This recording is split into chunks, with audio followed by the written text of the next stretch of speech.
I'm sure people watched last night in disbelief when they seen Gerry Adams on, or heard him on the radio, talking about justice for the people in Dublin.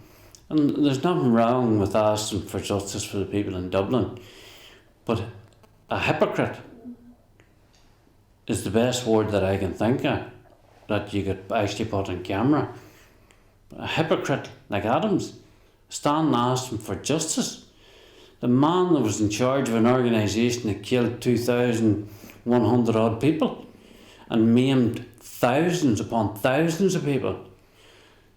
Heaven only knows how many of those women and children. And he has the cheek, the audacity to stand there and talk about justice. That man was a cutthroat.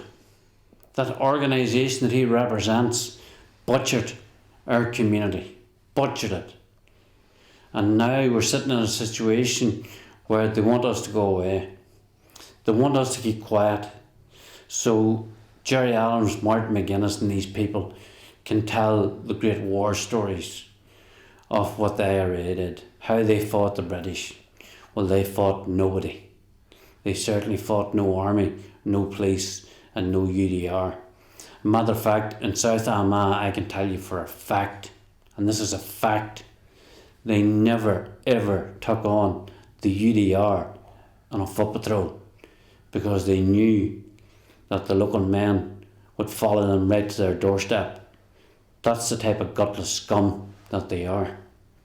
And for Martin McGuinness and Gerry Adams and these people to talk about justice, what about the justice for the 2,100 odd people that just murdered?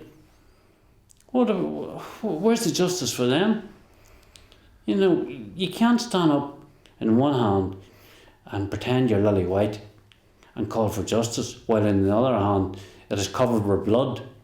And indeed, community in the United Kingdom and also in the south of Ireland as well. The number of Roman Catholics, you killed 446 Roman Catholics as well. So don't stand there and pretend that you're whiter than white when all you are a bunch of bloodthirsty killers. You're talking about victims, Adams. In South Armagh, here's a list of victims. That's not the story that the Republican movement want to tell. They want to tell a lily white story and a story about how they fought as freedom fighters. Now in 10 years' time, how would anybody think any different when we've got three of them in charge of the policing board? Bomber Kelly and them other two runts, their names is not even worth mentioning, but they're two terrorists, are in charge of the policing board. You couldn't write the script. Nowhere else in the world could you write the script for this. But there again, the people has voted for that and that's what the people want. So, you know, that's fair enough. If that's what you want, you're getting what you voted for. But at the end of the day, that does not mean that the people that you also asked to take a stand to defend the community, that their loved ones who were left behind have to still suffer at the hands of Republicans. Day and daily they're being spat at, they're being rubbed into them that where's the husband, where's your son, where's your father?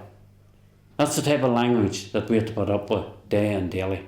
Now, okay, you don't have to put up with when you live in a loyalist community, that's fair enough. But people who live in border areas and people who live in the like of Tyrone and other hearts of Republican territory, that's what they have to live with day and daily, being laughed at, sniggered at and told you deserved all you got. Well, we're not going to go away. We are looking the ability and the resources to look after our dead and also the families of our dead and our injured that are left behind. It's the very least a community and a country can do for their dead and their loved ones. And the other thing I would like to raise at the minute is the talk about living in the past. Well, you go and ask any widow or any mother, or anybody who's injured, and they will say it may have happened 30 years ago, but it might as well have happened this morning, because the pain and the suffering is no different.